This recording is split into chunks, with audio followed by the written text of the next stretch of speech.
주 앞에 서 있는 두 올리브 나무요 두 촛대입니다. 누구든지 그들을 해치려고 하면 그들의 입에서 불이 나와 그들의 원수들을 집어삼킬 것입니다. 누구든지 그들을 해치려고 하면 반드시 이같이 죽임을 당할 것입니다. 이들은 하늘을 닫을 권세가 가지고 있고 그들이 예언하는 날들 동안 비가 내리지 않게 할 것입니다. 또 그들은 물을 피로 변하게 하며 언제든지 원하는 때 갖가지 재앙으로 땅을 칠 권세를 가지고 있습니다. 그들이 그들의 증언을 마칠 때 무저갱에서 올라오는 짐승이 그들을 공격해 그들을 이기고 그들을 죽일 것입니다. 그리고 그들의 시체는 큰 도성의 거리에 놓일 것입니다. 이 도성은 영적으로 소돔과 이집트라 불리는 곳으로 그들의 주께서 십자가에 못 박히신 곳입니다. 백성들과 족속들과 언어들과 나라들로부터 온 사람들이 3일 반 동안 그들의 시체를 구경할 것이며 그들의 시체를 무덤에 장사하는 것을 허락하지 않을 것입니다. 그때 땅 위에 사는 사람들이 그들로 인해 서로 선물들을 주고받으며 즐거워할 것입니다. 이는 이 두 예언자가 땅 위에 사는 사람들을 괴롭혔기 때문입니다. 그러나 3일 반 후에 생명의 영이 하나님께로부터 그들 속으로 들어가니 그들은 제 발로 일어섰습니다. 이에 그들을 지켜보던 사람들에게 큰 두려움이 엄습했습니다. 그때 그들은 하늘에서 그들에게 말하는 큰 음성을 들었습니다. 이리로 올라오라. 이에 그들은 원수들이 지켜보는 가운데 구름을 타고 하늘로 올라갔습니다. 바로 그때 큰 지진이 일어나 도성의 10분의 1을 무너뜨렸고 7,000명의 사람들이 그 지진으로 죽었습니다. 이에 사는 사람들은 몹시 두려워하며 하나님께 영광을 돌렸습니다. 두 번째 재앙이 지나갔습니다. 세 번째 재앙이 곧 닥칠 것입니다. 아멘. 오늘 주님의 귀를 뒤따르는 증인된 제자라는 내용입니다. 특별히 요한계시록 11장의 부분은 8장부터 14장까지 7나팔 재앙에 대한 내용입니다. 그래서 인나팔 대접 재앙과 그 모든 내용들이 나와 있습니다. 7인 재앙 그리고 7나팔 재앙, 그 다음에 이제 15장부터 16장은 7 대접 재앙, 그리고 17장부터는 바벨론 멸망, 마지막은 새 예루살렘, 이렇게 요한계시록이 진행이 됩니다.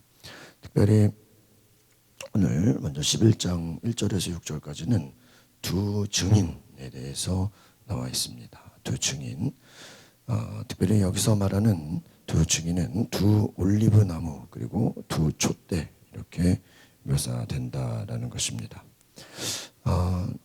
교회가 하나님의 보호 아래 있다는 것, 특별히 하나님의 권세를 주셔서 예비하신 두 증인, 그것은 하나님의 보호 아래 있다라는 것입니다. 그래서 이 모든 것, 특별히 1절부터 우리 3절 말씀 보면 3절에 나와 있죠. 3절 같이 보겠습니다. 시작. 내가 내 두 증인에게 권세를 줄 텐데 그들은 굵은 베옷을 입고 1260일 동안 예언할 것이다. 그러니까 특별히 우리가 계시록을 통해서 알 수 있는 것은 하나님이 하나님의 백성들, 하나님의 사람들을 보호하신다라는 거예요.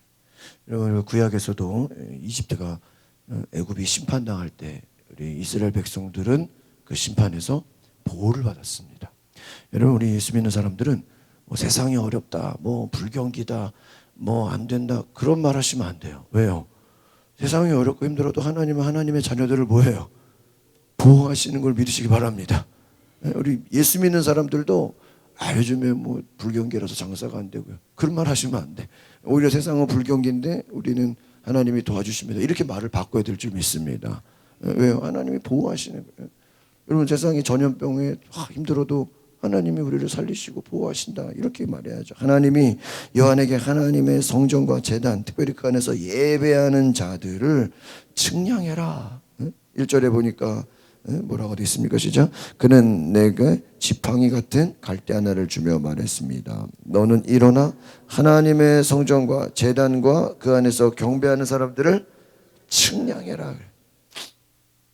성전과 제단과 예배하는 자들을 측량하라. 이것은 바로 교회가 하나님의 보호의 대상이라는 거예요. 세상에서는 그리스도를 믿지 않는 악한 자들은 교회를 막 핍박합니다. 하나님이 이 권세를 주신 이 3절에 보니까 굵은 베옷을 입고 두 증인은 예언하게 된다라는 거예요. 그래서 이것은 바로 하나님 나라를 위해 중요한 교회를 상징한다. 4절 같이 볼까요? 시작. 이들은 이 땅 위에 주 앞에 서 있는 두 올리브 나무요 두 촛대.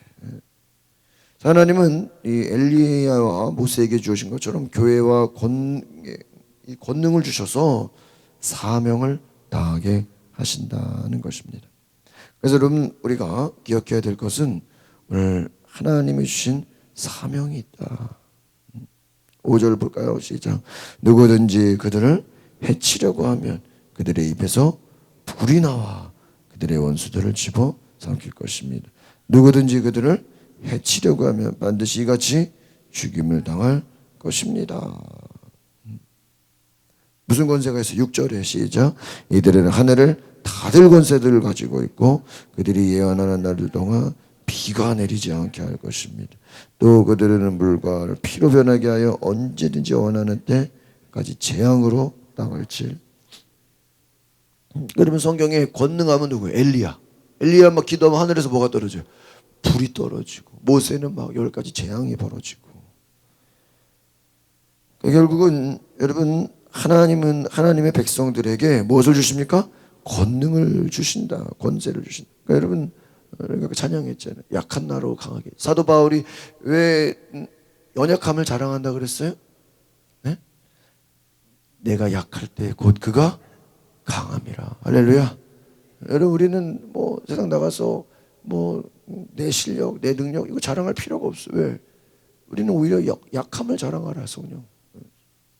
사도 바울이 내 연약함을 자랑하라. 내 부족함을. 여러분 세상에 자기가 잘하는 거 자기가 뭐 내가 뭐 잘한다 뭐 잘한다. 자기 잘하는 거 자랑하죠. 자기 뭐 부족한 거 자랑하는 사람 봤어요? 우리가 자신의 약한 거는 뭐 하고 싶어요? 숨기고 싶잖아요. 숨기고 싶어. 사람은 자신의 약한 거는 어때요? 숨기고 싶고 잘하는 것만 자랑하고. 그런데 사도 바울은 뭐래요? 내 연약함을 자랑한다. 왜요? 내 약할 때 그가 강함이라. 여러분 우리는요 막 숨기고 뭐 그럴 필요 없어요. 그냥 솔직하게 얘기하는 거. 왜? 잘하면 잘한다, 못하면 못한다. 왜요? 하나님이 약한 나를 통해 일하시는 줄 믿습니다. 여러분 교회는 담대히 말씀을 선포하는 거예요. 예수 믿는 사람들은 담대히 나아가는 거예요. 왜요? 권세를 가지고 있어요. 권세 누가? 예수님의 권세를 가지고 어린 양이 보여요. 하늘과 땅의 모든 권세를 내게 주셨으니. 하나님 어떤 분이에요? 권세를 가지신 분인 줄 믿습니다. 예수 이름에 뭐가 있어요? 권세가 있어요. 여러분 불신자들 두려워할 필요 없어요. 불신자들 두려워. 왜? 우리에게는 예수 이름의 권세가 있다라는 것입니다. 여러분 그 권세를 기억하시길 바랍니다. 대적들 앞에 담대히 말씀을 전하라. 하나님의 권세가 어때요? 6절에 보니까 하늘을 닫을 권세도 있고 비가 내리지 않을. 여러분 엘리야가 선포하니까 어떻게 됐어요? 그 나라에 비가 내리지 않았다는 거예요. 여러분 때로는요 여러분 우리가 지나가는 말이라도요 그 말에 권세가 있으면 하나님이 역사하세요. 믿으십니까? 그래서 하나님이 아브라함에게 주신 축복이 뭐예요? 네가 축복하는 자에게 내가 축복하겠고 네가 저주하는 자에게 내가 저주. 그 말에 권세가 있다. 그래서 예수 믿는 사람들은 뭐를 잘해야 돼요? 말을 잘해야 돼요. 왜? 좋은 말 해야 돼요. 지나가는 말이라도 저주하는 말하면 하나님이 그 권세를 이루어주면 어떻게 할 거예요?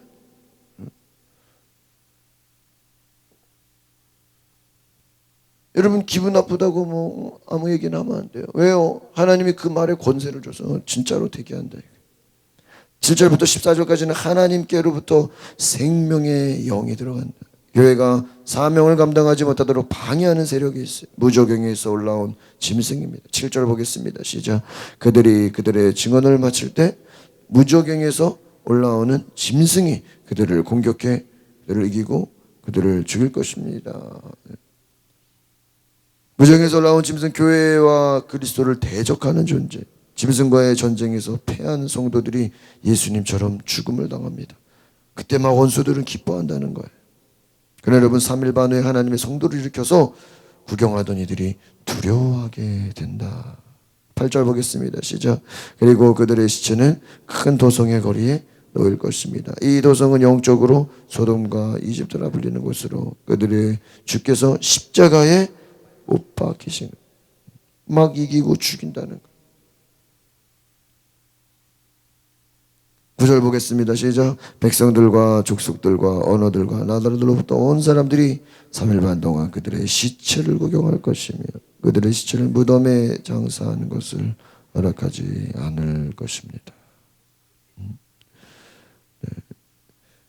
10절 더 보겠습니다. 시작. 그때 땅 위에 사는 사람들이 그들로 인해 서로 선물들을 주고받으며 기뻐하고 즐거워할 것입니다. 이는 두 예언자가 땅 위에 사는 사람들을 괴롭혔기 때문입니다. 여러분, 하나님이 성도를 일으키시자 구경하던 이들이 크게 두려워합니다. 그들은 그리고 성도들이 부활하신 예수님처럼 하늘로 올라가는 모습을 또 보게 될 것입니다. 11절에 나와 있습니다. 11절 시작. 그러나 3일 반 후에 생명의 영이 하나님께로부터 그들 속으로 들어가니 그들은 제 발로 일어나섰습니다. 이에 그들을 지켜보던 사람들에게 큰 두려움이 엄습했습니다. 여러분 보세요. 예수님이 십자가를 지고 죽었을 때 그 제사장들과 예수님을 미워했던 많은 사람들과 예수를 죽이려고 했던 사람들, 또 바리새인들, 또 원수 마귀는 얼마나 기뻐했겠어요. 그래요, 안 그래요? 여러분, 어떻게 보면 세상은 시편 말씀처럼 악한 자들이 막 승승장구하는 것 같고, 악한 세력들이 더 막 활개치는 것 같죠. 그래서 예수 믿는 사람들이 거기에 주눅들고 거기에 두려워하고 무서워합니다. 방해합니다. 그러나 여러분, 그럴 필요 없다라는 거예요. 하나님이 믿는 사람들을 일으키시는 줄 믿습니다. 하나님이 일으키시는. 여러분, 예수님 죽으셨잖아요. 그러나 3일 만에 어떻게 해요? 살리셨어요. 그러니까 여러분, 우리는 예수 믿는 사람들은 그냥 죽으면 죽으리라로 가는 거예요. 왜요? 누가 살리는 거예요? 하나님이 살리실 줄 믿습니다. 그래서 제가 좋아하는 말씀이에요. 죽고자 하는 자는 뭐예요? 살 것이요. 살고자 하는 자는 죽는다. 여러분, 세상이 그런 것 같아요. 살고자 하는 자는 어때요? 죽어요. 죽고자 하는 자는 산다는 거예요. 여러분, 악한 자들은 막 기뻐하죠. 원수들은 기뻐합니다. 그리스도와 교회를 대적합니다. 자기들이 승리했다고 생각합니다. 그러나 3일 반 후에 생명의 영이 하나님께로부터 그들에게 들어가니 제 발로 일어났다. 이걸 지켜보던 사람들에게 두려워. 여러분, 하나님의 심판 앞에 세상은 두려워하는 것이. 그래서 여러분, 예수 믿지 않는 사람들이 제일 무서워하는 말이 뭔지 아십니까? 하나님 살아계시다라는 거예요. 여러분, 하나님 살아계심을 선포하시기 바랍니다. 여러분, 왜 세상 사람들이 죄를 두려워하지 않아요? 왜? 하나님이 없다고 생각하니까. 사기치고 거짓말하고 막 남을 죽이고 해도 하나님이 안 계시다고 생각하니까. 심판이 없다고 생각. 그러나 여러분, 심판이 있어요. 하나님이 세상을 심판하시는 줄 믿습니다. 여러분, 요즘에 이제 그 스포츠 경기가 보면요, 옛날에는 이렇게 심판이 안 볼 때 뭐 하려 눈속임할 수가 있었잖아요. 에? 심판이 어떻게 다 봐요, 그 넓은 운동장을. 근데 요즘에는 뭐가 생겼어요? VAR이라 그래가지고 비디오 판독이 생겼어. 그 사람들은요, 경기장을 보지도 않아요. 뭐만 봐요? 모니터 화면만 봐. 그래서 무슨 태클, 살짝 옛날 같으면 심판이 안 볼 때 뒤에서 태클해도 몰랐단 말이에요. 근데 지금은 뭐예요? 비디오가 녹화해놔가지고요, 판독해서 퇴장시켜버려. 불법으로 골 넣었는데 했다가 나중에 딱 심판이 비디오 판독 딱 해가지고요, 업사이드 그러면 어떻게 해요? 실격이 되는 거예요. 근데 비디오 판독 때문에 좋은 것도 있지만 또 이제 불법을 저지르는 사람들은 아주 무서운 거죠. 두려운 거예요. 여러분, 하나님이 세상을 심판하시는 줄 믿습니다. 성도들은 부활하신 예수님처럼 하늘로 올라가는 모습을 보게 된다. 지진이 일어나 많은 사람도 죽지만 남은 자들 하나님께 영광을 돌린다라는 것이. 12절 보겠습니다. 시작. 그때 그들은 하늘에서 그들에게 말하는 큰 음성을 들었습니다. 이리로 올라오라. 이에 그들은 원수들이 지켜보는 가운데 구름을 타고 하늘로 올라갔습니다. 멋있죠. 이 요한계시록은요, 여러분이 읽으실 때 머릿속으로 이렇게 우리가 소설 보면 소설을 책을 읽을 때 이렇게 상상하는 것처럼 이렇게 상상하셔야 돼요. 엘리야, 어제 우리가 지난주에 그 성경 통독하면서 열왕기상하를 묵상하면서 저는 엘리야 생각하면서 어때요? 다른 거는 몰라도 엘리사 보는 앞에서 하늘로 어떻게 했어요? 응? 승천해서 올라갔잖아. 야, 나 참. 그런 거 안 부러워요? 죽음을 보지 않고 그냥 어때요? 하늘로 잘 있어라 그러고 그냥. 예수님 어때요? 부활하시고 제자들 500~600명 보는 앞에서 어떻게 해요? 잘 있어라 하고 그냥 어때요? 하늘로 올라가. 와, 다른 건 몰라도 야, 그 테크닉 굉장히 멋있고, 잘 있어 하고 안녕 그러고 그냥 올라가잖아요. 요한계시록 말하면 성도들이 부활하신 예수님처럼 하늘로 올라가는 모습을 구름을 타고 하늘로 올라간다. 13절에 보겠습니다. 시작. 바로 그때 큰 지진이 일어나 도성의 10분의 1은 무너뜨리고 7,000명 사람들이 그 지진으로 죽었습니다. 이에 살아있는 사람들은 몹시 두려워하며 하나님께 영광을 돌렸습니다. 이게 뭐예요? 남은 자들. 큰 지진이 일어나 많은 사람들이 죽지만 남은 자들 하나님께 영광을 돌린다.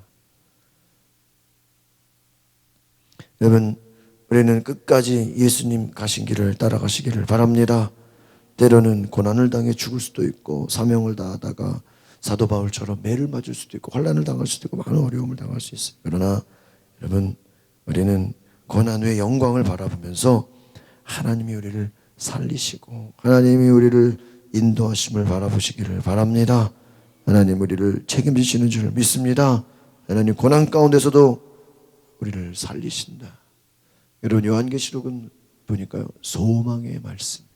제가 어제 신방 가서 시편을 묵상했는데 그 시편의 말씀도 요한계시록하고 비슷한 것 같아요. 하나님이 심판하실 것이다.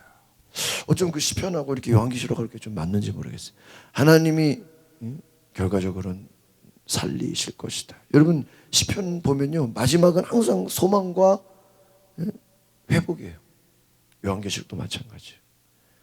지금은 힘들고 고난과 어려움이지만 하나님이 심판하시고 하나님이 하나님의 백성들을 구원하실 것이다. 믿으십니까? 여러분, 시편이요, 다윗이 지난주에 뭐라고 그랬어요? 자기를 따르는 군사가 600명이었어. 사울의 군대는 몇 명이요? 3,000명. 3,000명하고 600명하고 게임이 돼요? 그 제가 이 시편을 묵상하면서 깨달은 게 있어요. 갑자기 어제 점심에 신방 가서 말씀 전하는데 뭘 깨달았냐면, 저는 이게 시편이 물론 하나님 앞에 고백해서 드리는 시지만 그런 생각 해봤어요. 다윗이요, 자기의 군대들을 향해서 설교한 내용이 아닌가, 그런 생각을 해요. 이거는 그냥 제가 상상한 거예요. 다윗의 군대들이 두려워해요, 안 두려워해요? 두려워하잖아요. 겁나잖아요. 무섭잖아요. 그런데 다윗이 말해요. 두려워하지 말아라. 무서워하지 말아라. 하나님이 반드시 도우실 것이다. 할렐루야. 여러분, 요한계시록이 이 요한이 계시를 받았을 때 7교회에다가 편지해야 되잖아요. 이 고난당하는 자들에게 지금 편지를 보내는 거잖아요. 그들에게 뭘 고백하는 거예요? 두려워하지 말아라. 무서워하지 말아라. 하나님이 살리실 것이다. 하나님이 일으키실 것이다. 하나님이 생명의 영을 부어줄 것이다. 할렐루야. 순교당했다고, 죽임을 당했다고 걱정하지 마라. 왜? 하나님이 그들을 다 어떻게 해요? 살리실 것이다. 무서워하지 마라. 후회하지 마라. 하나님이 도우실 것이다. 이 악한 세상 하나님이 심판하실 것이다. 여러분, 어떤 상황 속에서도 예수 믿는 사람 절망하지 마시기를 바랍니다. 여러분, 얼마나 좀 날이 추워요. 그래도 여러분, 소망 가지시고 힘을 내시고 주님 안에서 승리하시기 바랍니다. 기도하겠습니다. 거룩하신 주님, 세상은 여전히 교회를 무너뜨리려고 하고 진리를 대적하고 예수 믿는 사람을 핍박하고 복음 전하는 자들, 하나님의 자녀들 고난을 주고 환난을 주지만 그럼에도 불구하고 하나님은 하나님의 백성과 교회를 지키시는 줄 믿습니다. 하나님은 승리를 주시는 줄 믿습니다. 세상은 죽이려고 해도 하나님은 다시 살리시는 것을 믿습니다. 담대히 예수의 권세를 가지고 복음의 능력을 가지고 나아가게 하여 주시옵소서. 예수님이 가신 길, 고난의 길, 십자가의 길을 가게 하여 주시옵소서. 부활을 바라보며 승리를 바라보며 주님을 찬양하게 하옵소서. 다윗과 같이 백성들이 두려워할 때, 절망과 낙심할 때 주님을 의지하고 주님을 바라보며 그 심판을 의지하고 하나님을 찬양하는 주의 백성 되게 하옵소서. 예수 그리스도의 이름으로 기도하옵나이다. 아멘. 우리 자리에 일어나서 두 손을 높이 들고 주님을 찬양합니다. 보혈을 지나 하나님 품으로, 보혈을 지나 아버지 품으로, 보혈을 지나 하나님 품으로 한 걸음씩 나가네. 존귀한 주 보혈이 내 영을 새롭게 하시네. 존귀한 주 보혈이 내 영을 새롭게 하네. 우리 두 손 높이 들고 오늘 하나님, 내가 주님을 바라보게 하여 주시옵소서. 오늘 내가 하나님의 약속을 바라보게 하옵소서. 저를 따라하겠습니다. 눈을 들어 주님을 바라보게 하옵소서. 내 눈을 열어 하나님의 나라를 보게 하여 주시옵소서. 내 눈을 열어 주의 영광을 바라보게 하여 주시옵소서. 우리 주여 세 번 부르고 동성으로 기도하겠습니다. 주여, 주여, 주여. 거룩하신 하나님, 오늘 내 눈을 들어 주를 바라보게 하여 주시옵소서. 오늘 나의 눈을 들어 하나님의 영광을 바라보게 하옵소서. 오늘 하나님, 하나님의 나라를 바라보게 하시고, 오늘 우리 기도하는 영혼들의 마음속에 예수 그리스도의 권세가 임하게 하여 주시고, 모든 어둠이 약한 것들을 내쫓는 하나님의 능력과 사랑의 권세가 임하게 하여 주시고,